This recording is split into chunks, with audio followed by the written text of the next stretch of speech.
Eu também me senti muito desafiada com esse convite, porque nós não temos formulação também sobre isso. E procurei ler tudo que consegui a respeito, para a gente também, a partir desse desafio da PP, quem sabe fazermos também um seminário nacional, reunindo a academia, a universidade, reunindo aqueles que também abordam o aspecto jurídico, e nós, do movimento, que somos quem sofremos com esses impactos.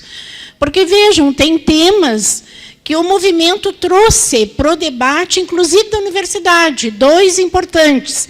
Um relacionado com a saúde do trabalhador em educação, que foi o debate sobre a síndrome de burnout.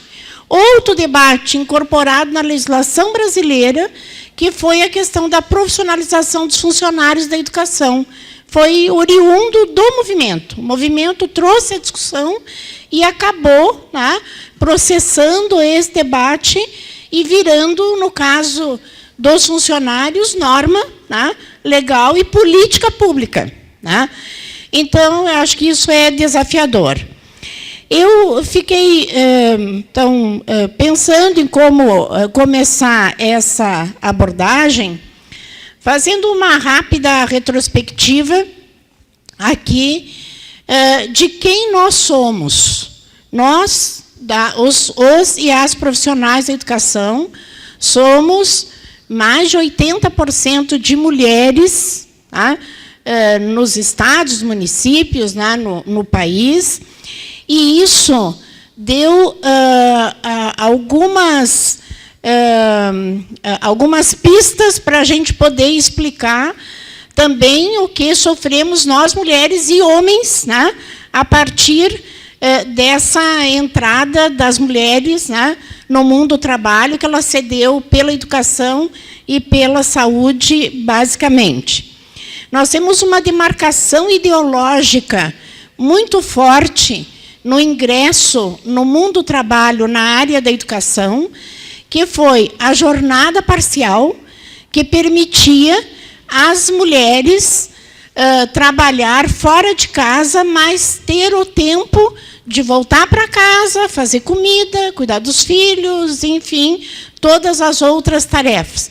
Então, essa ideia de tempo parcial e a ideia de que educação, saúde e cuidados sociais, assistência social, são atividades inerentes a quem tem uma grandeza de espírito e que não é político e que não é um sujeito ou uma sujeita que trabalha porque acha que deve ser bem remunerado, esses são traços que nós fomos verificando que perpassaram vários anos, séculos da nossa história, e que só tiveram alguns cortes, mas não em benefício da classe trabalhadora, quando as condições de trabalho levaram a uma proletarização da profissão. Então, não foi por emancipação, mas foi por um outro tipo de pressão, que era a pressão do trabalho ampliado, da jornada ampliada, enfim, de pagar o custo. Falei ontem, tive um debate na Folha de São Paulo, e me perguntaram por que a juventude não queria mais ser professor, porque não temos jovens que querem ser professor. Eu respondi, olha, nós pagamos no Brasil o custo da ampliação do direito à educação com o rebaixamento salarial e com o aumento de alunos por sala de aula. Pagamos dessa forma, não foi com ampliação do financiamento da educação. Rebaixamos salário quando colocamos mais alunos em sala de aula, que, aliás, é a nossa meta social, civilizatória, que todos estejam na escola. Então, essa questão de ser missionário e de ser apolítico tem também muito a ver, né, com essa origem. E hoje nós temos também, né, nesse contexto, né, do capitalismo, né, associado ao neoliberalismo, também todo um debate sobre o lugar do profissional da educação. Qual é o seu lugar? O que ele constitui como sujeito, como profissional, como identidade? Tá? O que ele é nesse contexto, tá, do capitalismo, né, com esse corte neoliberal, com todas essas políticas, né, em pauta hoje, né, de reforma trabalhista, de reforma da Previdência, de terceirização, qual é o nosso lugar, né, o lugar social. Quando as relações de trabalho se deterioram a olhos vistos, né, no serviço público e na iniciativa privada. E quando o Leandro estava falando, eu lembrei de uma outra coisa que não tinha colocado no meu roteiro e que a Marley também, na sua fala, lembrou, que é a questão, né, do Estado patriarcal brasileiro, que começa lá com as capitanias hereditárias, quando o Brasil foi distribuído em 15 pedaços para 15 nobres falidos de Portugal que vieram, né, para se apropriar do Brasil. Isso tem uma simbologia muito grande. Você tomar um país inteiro, dividir em 15 partes, e alguns eram donos dessas partes. Donos no sentido de legislar sobre isso, no sentido de poder administrar, prender, matar. Né? Era legalizado isso. Né? E nós seguimos no Brasil com essa cultura patrimonialista. O Estado é algo apropriado por algumas pessoas que, evidentemente, são dos grupos econômicos, né, que acham, né, que aquele é o seu lugar, aquele, né, é a sua parte, é o exemplo do senador. Né, aqui está no meu pedaço. Como que você se atreve a chegar, né, e disputar o meu pedaço? Então, isso é muito forte. E o problema é que ele contamina também, porque ele faz com que algumas pessoas também achem, aqui é o meu lugar, quem pegou o meu grampeador? Né? Isso contamina também. Né? Nós acabamos incorporando essa ideia patrimonialista de que temos um pedaço ali, aquele pedaço. Né? Eu uma vez escrevi uma crônica sobre a cadeira de rodinha. Então, sentou na cadeira de rodinha, está perdido, porque daí aquela é a cadeira dele ou dela, né? Não pode sair mais da cadeira. Porque, vejam, né? Como é que se dá a dominação? A dominação se dá quando as classes dominantes conseguem permear o seu pensamento e tornar senso comum. Nós mesmos embarcamos em alguns desses princípios.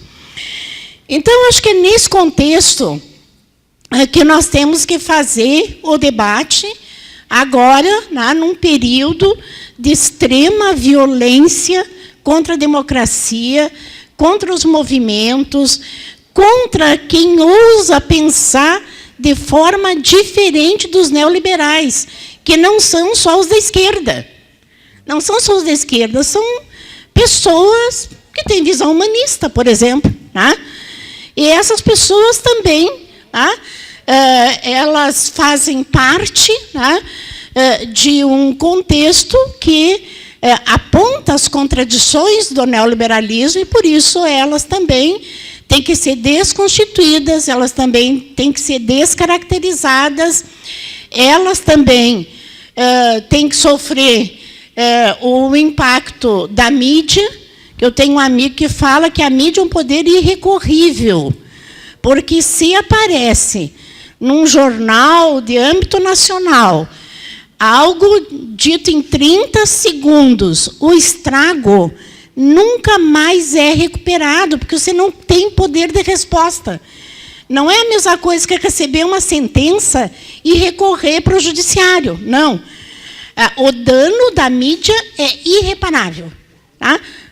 Termina, né, com a reputação das pessoas depois de anos, tá? E a gente vai ver agora, eu não vou ver, mas os minhas filhas e meus netos vão ver, daqui a 20, 30 anos, as versões, né, sobre os fatos, o golpe que está ocorrendo no Brasil, né, com alguns elementos que, né, a força social vai poder agregar narrativa, né, que é uma narrativa linear e que nós temos que fazer a outra narrativa também funcionar. E, quando isso acontecer, as grandes mídias daquele momento vão fazer o que fizeram, por exemplo, com Tiradentes, com tantos, né, personagens da história do Brasil que antes, né, tinham que ser enforcados e decapitados, mas depois, né, com o passar do tempo, quando apareceram outras versões, eles são capturados também, né, pela narrativa oficial, e daí não fazem mais nenhum dano, já estão mortos faz muito tempo, né? Então, acho que essa é uma preliminar que eu achei importante trazer.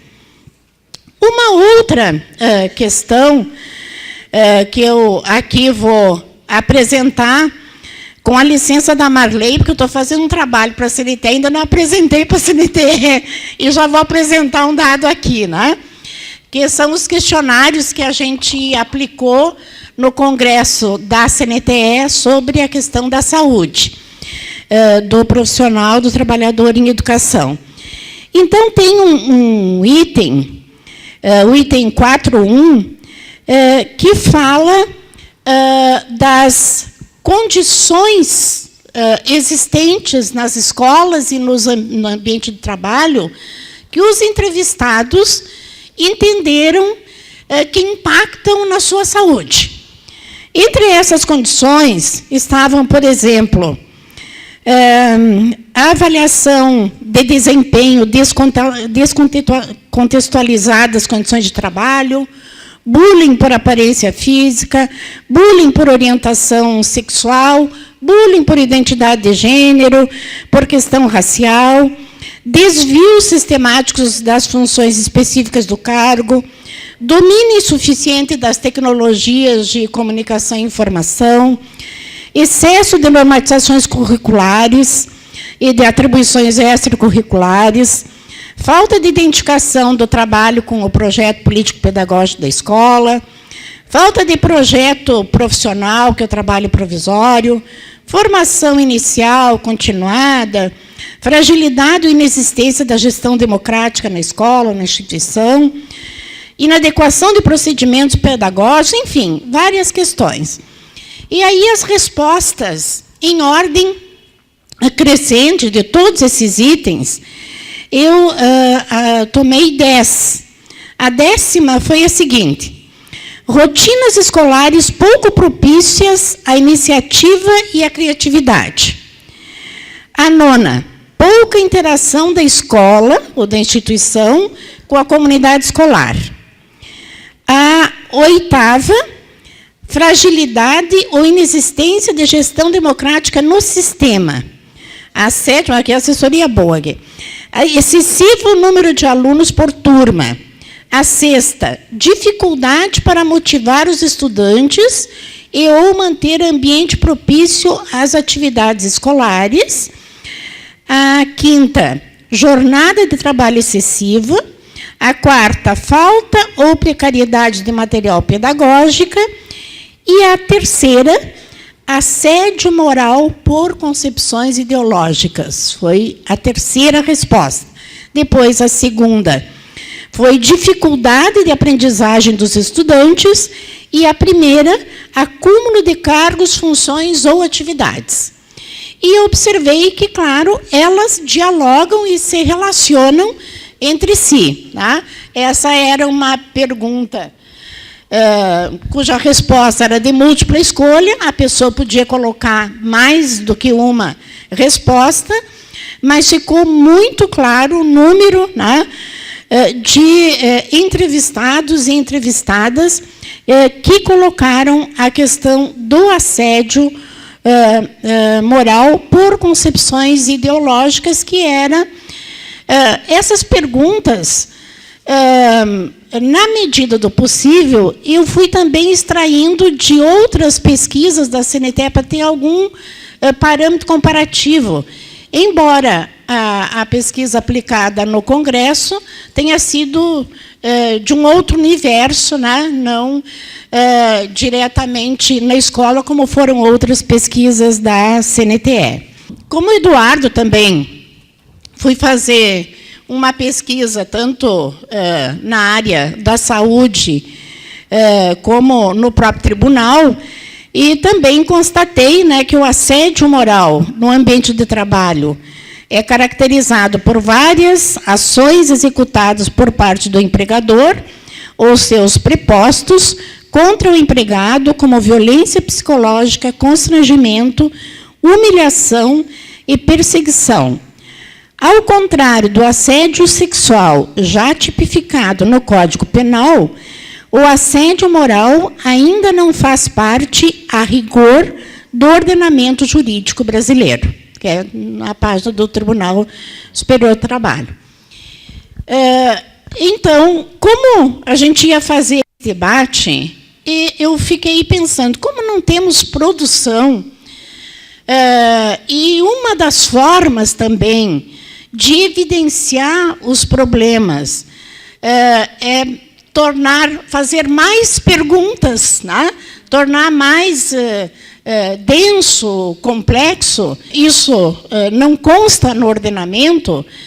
Eu achei que nós podíamos também apresentar nossa leitura, não apenas do ponto de vista do indivíduo, claro, quem sofre o assédio é um indivíduo, mas nós pensarmos como grupo, como profissionais, né? Então, começar a fazer os questionamentos, né, com essa visão, né, de que nós somos um corpo de profissionais e os ataques individuais, eles são ataques ao exercício da profissão, né, ao coletivo. E aí tinha que ter algum parâmetro para pensar. Então, eu pensei em dois conceitos que eu tenho utilizado no debate sobre valorização profissional, que são o conceito de profissionalismo e o conceito de profissionalidade. O conceito de profissionalismo, entendido como todas as condições para o exercício profissional e que dependem de agentes públicos, de políticas públicas. E essas condições de profissionalismo estão o salário, no nosso caso, o debate sobre o piso salarial profissional nacional, as novas propostas da CNTE, que inclui os funcionários, né, uma lei com base em outro artigo da Constituição, que não seja disposições transitórias, mas seja disposições permanentes, né? Então, para nós sermos profissionais, precisamos ter um salário. O que mais precisamos? Precisamos ter uma carreira. E carreira sempre abordada como um direito corporativo, mas como um direito da sociedade. Por que um direito da sociedade? Porque a sociedade merece, nessa cultura, né, que nós temos, patrimonialista, né, escravocrata, né, neoliberal, enfim, a sociedade merece ter um corpo técnico qualificado, permanente, independentemente das gestões governamentais. Então, a sociedade merece a carreira, né? Como os profissionais também a merecem. Que mais que é uma condição para o profissionalismo, que está associada ao piso e à carreira? Uma jornada compatível, né, com as atribuições profissionais. Por isso, uma jornada que contemple as horas de interação com o educando e também, né, as horas, né, destinadas à preparação, planejamento, formação, né, individual e coletiva, né, que também é a nossa defesa, né? Então, essas condições de trabalho que permitem, tá, ser um profissional. E, evidentemente, também a questão da formação inicial e da formação continuada ou formação permanente. Vejam que todas essas condições que eu falei, piso, carreira, condições de trabalho, jornada, né, elas são externas à nossa atividade, são condições que elas têm que ser propiciadas pelo poder público. Mas por que nós somos uma categoria diferente das outras? Nem melhor, nem pior, nem mais importante, nem menos importante. Nós somos uma categoria diferente. E nós sabemos que as carreiras, elas têm a ver com o reconhecimento social do trabalho, porque nem todos os trabalhos têm carreira. Embora, na maior parte das vezes, a carreira corresponda ao trabalho, né? Mas toda carreira tem um corpo de trabalhadores específico, mas nem todo corpo de trabalhadores específico tem carreira, né? Então, a carreira, ela não é apenas um ordenamento jurídico sobre os trabalhos, as tarefas. Ela é um reconhecimento em determinado momento de que aquele grupo precisa ter uma carreira, né? Talvez a gente não pense muito nisso, mas não coincide. Trabalho e carreira não coincidem automaticamente, né? Toda carreira tem um trabalho, mas nem todo trabalho tem uma carreira. Então, quando um grupo consegue ter uma carreira, é porque também ele obteve, de alguma forma, um reconhecimento social naquele período ou permanentemente, tá? Para ter a sua carreira. Agora eu vou falar, então, desse outro componente, tá? Que ainda é um conceito em estudo, em debate, porque cada vez também que alguém apresenta alguma ideia, sempre tem quem tenta cooptar, né? Então, quando você começou a discutir a profissionalidade, também né, os setores mais conservadores da sociedade, né, da área da educação, também quiseram se apropriar do conceito. Mas, grosso modo, a profissionalidade consiste naqueles elementos que constituem a identidade do profissional, tá? No caso do profissional da educação, e que tem muito a ver com a sua formação, com a sua visão de mundo, tá? E com os seus compromissos com a educação. Então, é diferente. Eu posso ser uma professora que ensina muito bem a raiz quadrada e um outro professor também pode ensinar da mesma forma a raiz quadrada. Mas pode ter uma diferença entre nós, tá? Uma diferença em termos de como eu penso que é o direito à educação. Como eu penso quando eu avalio o meu aluno, meu estudante, que eu devo, né, examinar para achar que ele está avançando ou não no seu conhecimento, na sua construção cultural. Como eu reajo às questões de bullying na sala de aula? Como eu reajo às questões de assédio? Como eu penso que a escola deva ou não dialogar com a sociedade. Como eu entendo que um especialista em educação, que sabe, né, conhece toda a legislação educacional, deve ou não traduzir para os pais dos estudantes o que é LDB, PNE? Deve ou não fazer isso? Ou esse é um conhecimento tão técnico que só faz parte, tá, daquele universo e não pode fazer parte do debate da comunidade escolar? Tá? Como eu me pronuncio sobre a questão, tá, de ter uma mudança na LDB, tá, que chama Escola Sem Partido? Como é que eu naturalizo isso? Ou eu acho que isso depõe contra toda a construção cultural dos profissionais, né, que não precisam falar de partido na escola, mas que têm que falar de valores, como democracia e assim por diante, e que a gente percebe que essa lei não é uma lei sobre partido, é uma lei sobre ter ou não opinião, ter ou não a prerrogativa de contribuir na formação de opinião das pessoas. Então, eu acho que tem muita coisa ainda, né, nessa ideia, né, de profissionalidade que nós precisamos continuar investigando, enfim, e formulando.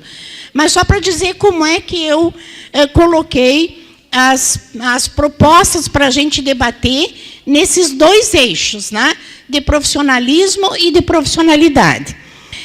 E daí, no profissionalismo, eu pensei o seguinte: existem formas institucionalizadas de redução de direitos que retiram o potencial de profissionalização, como carga horária. Quando se legisla sobre carga horária em parâmetros inferiores aos que já estão consagrados em legislações maiores, tipo o negociado sobre o legislado, e aí o nem negociado, né, o imposto, né, isso despotencializa a profissionalização. Tá? Como trabalhar com a própria distribuição da carga horária. Eu já tive em direção de escola. Nós ficávamos uma semana inteira discutindo a distribuição da carga horária, para ver quem tinha filho pequeno, quem podia ir à noite, quem podia ir de tarde, quem morava longe, quem morava perto. Era uma semana, porque se não fizesse isso, nós íamos ser mais injustos, porque íamos ser injustos sem critério. Então, pelo menos, ia ser injusto com critério discutido entre todos, porque nem todos sempre gostavam do resultado. Mas isso é determinante para que você não tenha as mesmas condições de trabalho que os outros profissionais. Como se manipula o direito às licenças? Eu tenho direito, mas não tenho. No meu estado tem licença AP, mas não tem. Né? Então, alguns conseguem, está incomodando demais, aí ganha licença-prêmio, que é para não fazer mais estrago naquele ambiente de trabalho. Parcelamento de salário, que também é uma realidade nossa. Isso é algo que depõe contra o profissionalismo. Como é que eu vou ser bom profissional se eu não tenho nem dinheiro para me movimentar para ir para a escola? E acho que também, né, além dessas formas institucionalizadas, nós temos formas culturais que são mais voltadas para esse conceito que eu falava de profissionalidade. Que além da escola sem partido, a discriminação ideológica, tá, ou por religião também, que é uma questão presente hoje, constrangimento pelas condições de saúde. o sujeito que falta é porque é preguiçoso, é porque é amigo do médico, quer, né, dar o atestado para um, não dá o atestado para outro. A participação sindical nos movimentos, nas lutas sociais e em outras lutas. Isso também depõe contra a profissionalidade, porque eu sou um sujeito que se constitui, né, na interação com outros e com outros grupos sociais. Eu já estou no final aqui, então trouxe como desafios para nós. Primeiro, fazer esse debate no contexto da disputa de projeto de sociedade. Tá? Nós não somos os únicos formadores de opinião. E, aliás, muitas vezes abdicamos de ser formadores de opinião.